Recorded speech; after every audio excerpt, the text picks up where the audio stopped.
Olá, sejam muito bem-vindos, muito bem-vindas aqui no canal. Eu quero te agradecer pela tua presença. Eu não vou me alongar nessa recepção, porque eu preciso ir direto para o conteúdo. Eu quero somente te convidar a ficar até o final, porque Jesus guarda o melhor vinho para esse momento, amém? Tema do vídeo anterior aqui no canal, dá uma passadinha lá. Quero pedir a Deus, irmãos, temor, cuidado e responsabilidade para transmitir exatamente aquilo que Ele colocou no meu coração e que Ele deseja revelar para você através da sua palavra. Não é nada sobre mim, sobre meu achismo, tá? Para que essa não pareça só mais uma mensagem de autoajuda, motivacional, até mesmo vazia do Espírito Santo, porque isso é um perigo. Amém? Eu desejo que essa mensagem edifique a nossa vida. Quero começar esse vídeo afirmando sem medo algum de errar, com 100% de certeza, que todas as pessoas, sem exceção de um ser humano na face da terra, todas esperam por algo nesse exato momento que a gente está aqui. Por exemplo, nesse momento tem alguém esperando o ônibus, tem alguém na fila do mercado, tem alguém esperando uma consulta médica, alguém esperando no aeroporto, fui longe, né? Um familiar que está chegando de viagem, muitos outros exemplos que pode estar passando aí pela sua cabeça. Eu não estou falando de uma pessoa, 10, 100 mil, 1 milhão de pessoas, eu estou falando de todas. E isso vai incluir eu e você. Tanto as que estão assistindo esse vídeo agora, quanto as que vão vir a assistir depois, e até mesmo aquelas que nem vão tomar ciência desse conteúdo. Todas esperam por algo. Essa é a certeza. Umas vão esperar dentro das suas rotinas, como os exemplos que eu dei agora, né? E outras estão esperando até por alguma coisa muito mais complexa, como, por exemplo, uma resposta de um processo na justiça que já vem se arrastando por anos. O resultado de um concurso onde foi aprovado e está esperando ser chamado. Uma porta de emprego que já foi aberta. Uma restauração, uma conversão familiar. Tem também aquelas pessoas que estão aguardando a data de 15 anos, né? Festa, né? De 15 anos da sua filhinha. Por exemplo, até mesmo no seu próprio casamento. E assim por diante, irmãos. Eu podia ficar aqui um tempo imenso dando vários exemplos, né? E a espera, isso que eu penso ser mais interessante, irmãos, independe da idade, da condição social, da condição espiritual, de onde a pessoa mora. A verdade é que todos nós vamos viver o ciclo e período de espera na vida. Por exemplo, agora no mês de fevereiro, as crianças e os adolescentes, né, eles estão aguardando o início das aulas. E a gente, adultos, os boletos de PTU e PVA para pagar. Porque tudo na nossa vida está ligado, atrelado a um calendário. A espera faz parte da vida. E se não o maior, um dos maiores ensinamentos de Deus para a gente é o tempo. Que alguns ainda insistem em dizer aí, com cada teoria, irmãos, que aparece aí, que a gente fica até tonto, né? Que o tempo não existe. Eu falo tudo isso porque eu tenho uma chave espiritual para te entregar nessa mensagem. Por isso, fica aqui. Não é algo superficial, não. Creia, não vem de mim. Mas vem daquele que não mente. Aqui, ó, através da sua palavra. Eu fiz um vídeo que está aqui no canal sobre a gente não interferir no tempo de Deus.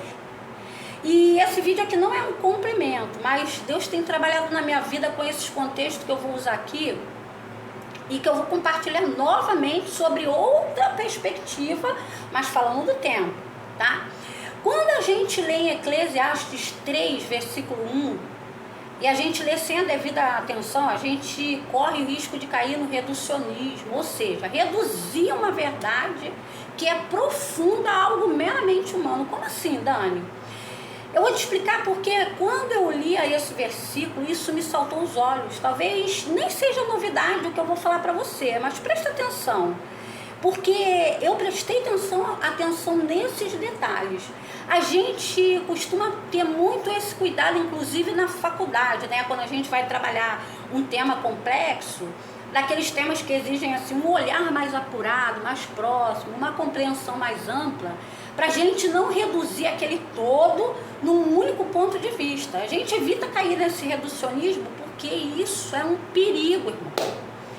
E espiritualmente acontece a mesma coisa. Quando a gente passa a enxergar a vida por uma ótica reduzida, puramente humana, a gente começa a procurar explicações rasas para o nosso teste do tempo. Eita! E qual a nossa tendência? Olhar o cenário a partir de um evento que não deu certo, de uma tentativa frustrada. E aí vai acontecer o que, irmão? Vão surgindo as teorias pessoais.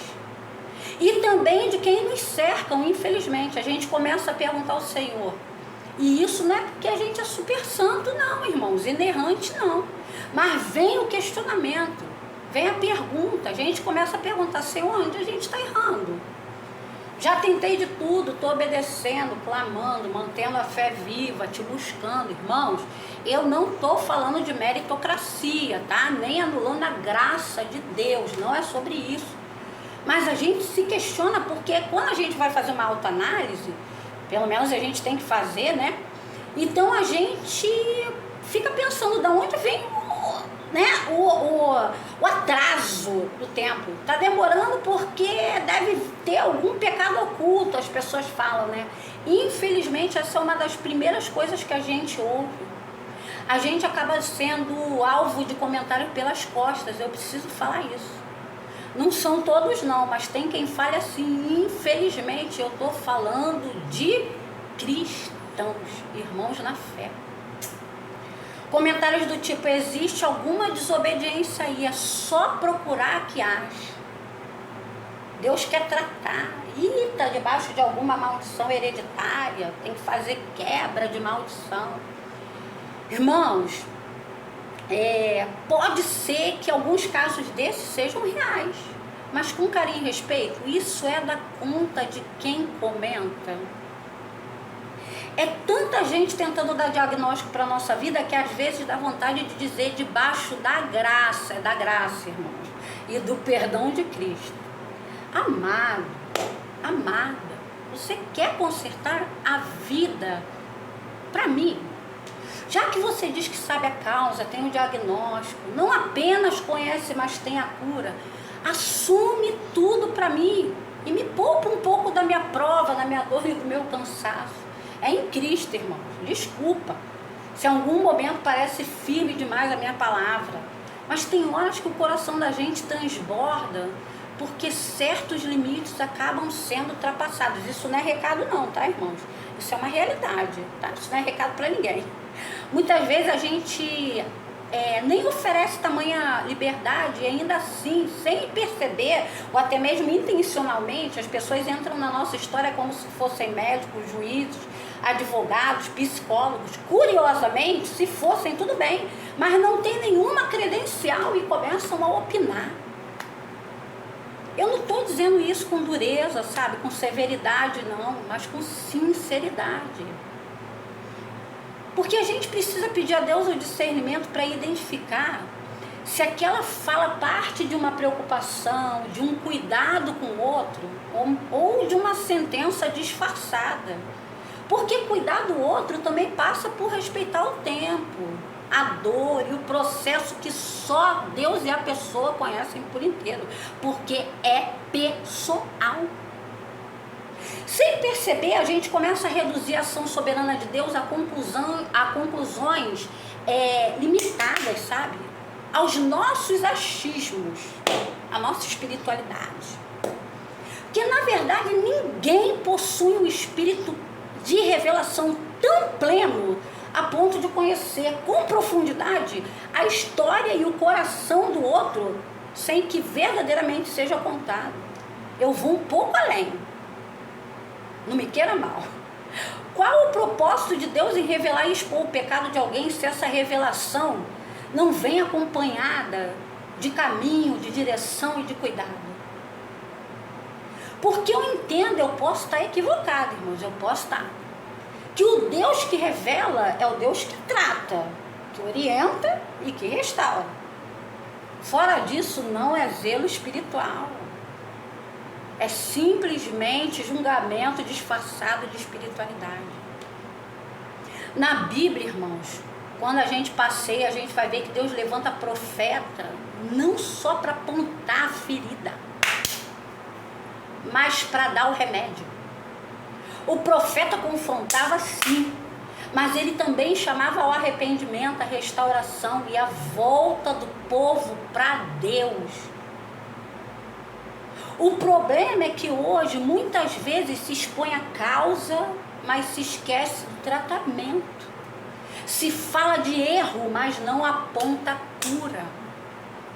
Isso é estranho, irmãos, porque o Deus da Bíblia não revela para humilhar, mas para restaurar. Isso sim é bondade. Me perdoem, eu precisava fazer antes esse preâmbulo, amém? Volto a falar, não é recado, tá? Agora acompanha comigo o versículo completo, que é a base dessa reflexão e que está lá em Eclesiastes 3, versículo 1, que diz assim: tempo para tudo. Tudo tem o seu tempo determinado e há tempo para todo propósito debaixo do céu. Quando eu reli esse versículo completo, como eu disse, algo me chamou a atenção. Perceba que se a gente retira a palavra determinado, o texto muda completamente de sentido. Releia comigo. Tudo tem o seu tempo e há tempo para todo propósito debaixo do céu. Nessa segunda leitura, claramente o tempo passa a ser governado por nós, limitado às nossas 24 horas, ao nosso calendário, ao nosso cronômetro, à nossa agenda. Isso nem é forte, irmãos, é só reler, é fortíssimo. Mas Deus, na sua infinita misericórdia e sabedoria, Ele insere uma palavra-chave: determinado. Tremendo é nosso Deus. Ele não divide a glória com ninguém, nem com o tempo. Aleluia! Quando Deus diz que o tempo é determinado, isso é lindo, irmãos. Ele está declarando: ei, isso não está sob o controle de vocês, mas sob o meu. Aleluia! Agora presta atenção aqui, por favor. Não é porque eu e você temos uma promessa de Deus e sabemos que todo processo tem começo e fim, que a gente vai descansar da oração. Não, não, não. Não é simplesmente, vai acontecer no tempo certo, é promessa, Deus não mente. Então vou cruzar os braços, sentar e só esperar. A promessa não anula a oração. O tempo de Deus não chama a gente para a gente ser passivo, mas dependente. Enquanto a promessa não se cumpre, a oração vai nos sustentando, vai alinhando a gente, preparando a gente para receber aquilo que Deus já determinou. Eu estou focando na oração, irmãos, mas oração é orar junto com a ação, tá? Eu estou focando aqui na parte espiritual. A certeza do cumprimento da promessa não vai dispensar a gente de orar. Pelo contrário, isso tem que ser um impulso todos os dias para a gente clamar, clamar e clamar. O problema é que quando a gente não sente o vento, nem o calor do sol, a gente não vê as ondas do mar, a gente olha para a rede e não vê nenhum peixe, eu digo nenhum peixe, a gente desanima. E qual a tendência natural? Você pode me diz aí, irmão, se eu estiver equivocada, tá? Me diz. A gente vai lá com as nossas mãozinhas santas e coloca as mãos onde Deus só mandou confiar. Eu volto a dizer, eu não estou falando de comodismo, nem de gente que só ora e não se movimenta. Essa não é a linha, tá bom, irmãos? Não é. A linha aqui é outra, é confiar na promessa, não dependendo de mérito, nem da força do nosso braço, mas exclusivamente do agir de Deus. A gente vai fazer o que pode, mas é confiar em Deus. Queridos, não adianta a gente tentar ajudar Deus, tentar convencer Deus pelo muito falar, como se ele tivesse atrasado ou confuso. Olha isso, né? O tempo já está determinado, tenha certeza, e o que vamos ver adiante não deixa dúvida nenhuma disso. Dá glória a Deus. Eu e você, nós não estamos sendo governados por um relógio terrestre. Nem pelo relógio do fim do mundo. Já ouviu falar? Que a ciência inventou aí e que só mede as decisões humanas? Nós somos governados pelas decisões precisas e infalíveis de Deus, no tempo determinado que Ele estabeleceu para cada um de nós no plano individual. Eu acabei de pensar aqui na inteligência de Deus. As pessoas fazem plano de treino na academia, né? E elas fazem isso de acordo com o que elas pretendem alcançar. Outras planejam a data do parto, outras encomendam um plano alimentar. E o que é interessante é que aquele profissional ele vai ter o trabalho de fazer algo personalizado. Cada cliente tem o seu pessoal. Pois é, no plano de Deus ele traçou um caminho personalidade para mim e para a tua vida, com tempo determinado e propósito definido.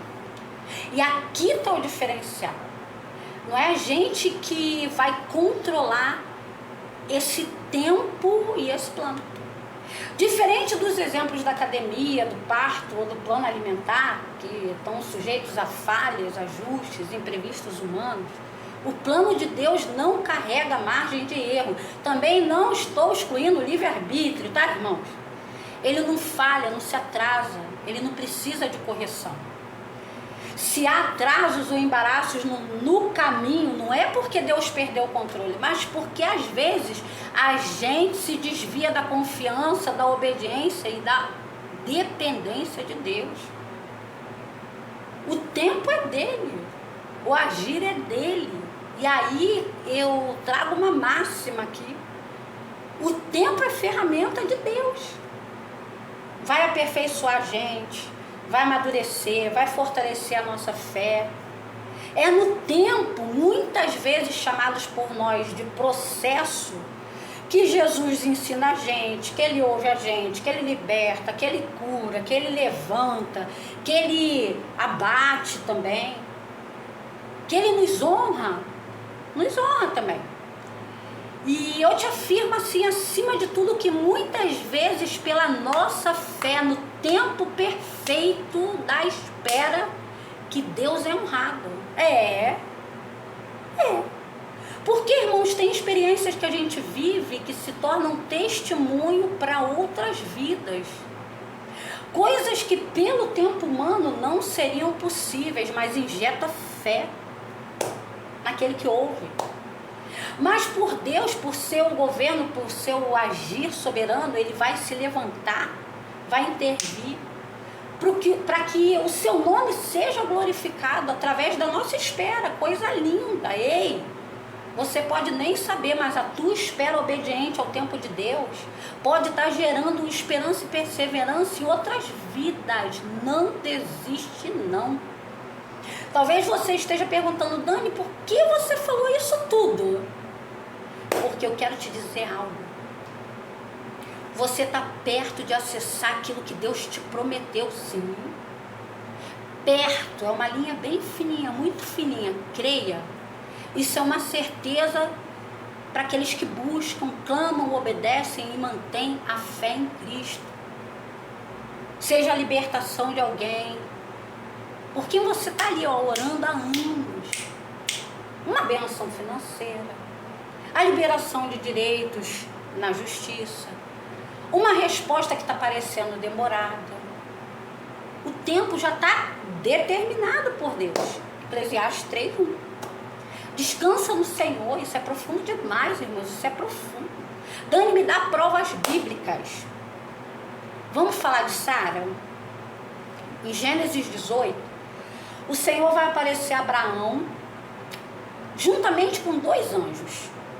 Lá no versículo 10 desse capítulo, depois você dá uma olhadinha lá para não ficar muito grande, tá? Mas eu já li o capítulo. Olha o que Sara vai dizer. Certamente voltarei a ti daqui a... O que Deus vai dizer. Certamente voltarei aqui daqui a 1 ano e a tua mulher dará à luz a um filho. Uma promessa ligada a um tempo específico. Humanamente falando, Sara vai rir. Quem nunca riu ou duvidou do prazo de Deus, irmão? Aliás, pode todo mundo duvidar, só quem não pode duvidar somos nós que vamos viver. Mas olha o que vai acontecer lá na frente, no capítulo 21, no versículo 2.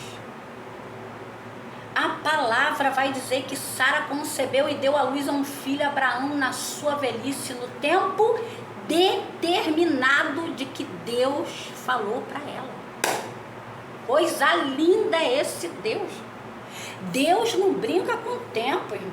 Deus não perde tempo, ele é preciso, ele governa o relógio. Agora a gente vai falar do povo de Israel no Egito, que está lá no Êxodo 1, versículo 13. A palavra vai dizer que os egípcios faziam servir os filhos de Israel com dureza. O cenário: opressão, escravidão, dureza, sofrimento. Mas no capítulo 2, dos versículos 23 ao 25, passa lá, irmãos, senão o vídeo vai ficar imenso. O texto vai dizer que o clamor daquele povo subiu a Deus e Deus ouviu. Teu clamor está sendo ouvido, continua clamando, não para. Quando a gente segue para o capítulo 3, lá nos versículos 7 e 8, o Senhor vai declarar: olha os verbos, o verbo indicação. Deus não estava parado ali só vendo o sofrimento do povo, ele estava agindo, irmão. Tenho visto, tenho ouvido, conheci as tuas dores, portanto, desci para livrá-los. Deus não ignora a dor de quem clama por ele. Ele não faz assim, ó, lava as mãos como fez Pilatos. Ao contrário, a palavra dele diz que ele desce para agir. Mas ele não desceu em qualquer tempo, num tempo aleatório. Houve uma precisão de tempo, a palavra mostra. Quando a gente segue um pouco adiante em Êxodo 12, lá dos versículos 40 e 41, a gente vai ver que o tempo que os filhos de Israel habitaram no Egito foi de quanto tempo? 430 anos. Observem que profundo, é muito forte, irmãos. A palavra diz que ao cabo de 430 anos, nesse mesmo dia, olha o detalhe, lê lá, todas as hostes do Senhor saíram da terra do Egito. Vai lá ler. Nesse mesmo dia, segundos, minutos, horas, dias, meses, anos, tudo cravado no relógio de Deus. O que Deus tem como resposta para o teu clamor tem dia e hora marcados para serem respondidos. Não tenta adiantar ponteiro, não vai funcionar. Não busca trocar a pilha pensando que é a pilha do relógio que está falhando, só confia. Por fim, um outro exemplo poderoso do tempo determinado por Deus. Mais uma prova bíblica incontestável. E que não significa que não existam outros, tá, irmãos? Eu somente usei esses aí a título de realizar o vídeo mesmo, tá? Foram os exemplos que o Senhor saltou no meu coração. A palavra vai colocar em cena agora a sunamita. A vida dessa mulher torna mais sólido tudo que a gente viu até hoje. Vejam o que diz em 2 Reis, capítulo 4, versículos 16 e 17. Acompanhe aí comigo na sua Bíblia. Disse-lhe o profeta: por este tempo, daqui a 1 ano, abraçarás um filho. Ela disse: não, meu senhor, homem de Deus, não mintas a tua serva. Versículo 17. Concebeu a mulher e deu à luz um filho no tempo determinado. Quando fez 1 ano, segundo Eliseu lhe dissera. Eita glória, que esse Deus não mente. É o meu e o teu Deus, é o Deus que a gente segue. Quando Deus fala, ele cumpre no tempo em que prometeu. Só que o que angustia muitas vezes a gente é que ele não revela pra gente, como ele revelou aqui nesses exemplos bíblicos que eu citei, o tempo determinado. E isso ensina pra gente que ao invés da gente se apegar ao tempo humano, ao nosso relógio, A gente tem que se apegar à palavra e a quem fez a promessa. Presta atenção, por favor. Quando a gente não tem o tempo específico, mas a gente tem a palavra, a promessa revelada, a gente não pode se acomodar, irmãos. Se você recebeu a tua promessa e não conhece o tempo determinado, fica na torre de vigia. Mantém a oração, o clamor, se santifica, mantém na obediência, no tempo da espera. Não desvia não se confunde, não se embaraça. Essa mesma sunamita, mais lá adiante, no capítulo 8, você vai ver lá dos versículos 1 ao 3, ela recebe uma ordem do profeta Eliseu para ela sair da região ali de Sunem e morar onde ela pudesse, porque viriam 7 anos de fome que Deus traria àquele lugar. O que a gente vê aqui, né, é que o próprio Deus que chamou a fome. Mas assim como a Noé, ela teve a sua vida e da sua família ali avisada e poupada. Isso mostra que nosso Deus é zeloso. Ai, como é bom ser filho de Deus. Ela agiu, irmãos, com obediência. A palavra diz que ela fez exatamente o que o profeta disse para ela. No versículo 3 vai dizer: ao cabo de 7 anos, a mulher voltou. Ou seja, quando acabou aquele tempo específico e determinado pelo profeta, primeiramente por Deus, é claro, ela retorna, mas ela não retorna de qualquer forma. Ela vai até o rei e pede pela sua casa e pela sua terra. A gente vê aqui nesse capítulo que tudo, irmãos, absolutamente tudo que está debaixo do governo de Adonai, o nosso Senhor, e no tempo determinado dele, acontece. Partindo para a conclusão, tudo que está debaixo do governo de Deus, o nosso Senhor, o nosso Salvador Jesus Cristo, acontece no tempo específico e exato. Durante a espera, mantenha o teu foco. Não ouve vozes, não se distrai, não desvia a atenção, não perde a fé, não perde a esperança. Pode Faraó, Penina, Jezabel, Golias, Filisteu, Sambalate, Tobias. Pode a tropa toda da maldade tentar impedir. Pode ter medo, opressão, trauma, atraso. Pode ter tudo, irmãos. Mas quando Deus age, quem impedirá? Fica na torre, que você tenha a sua fé fortalecida. O Senhor vai te chamar para andar com Ele.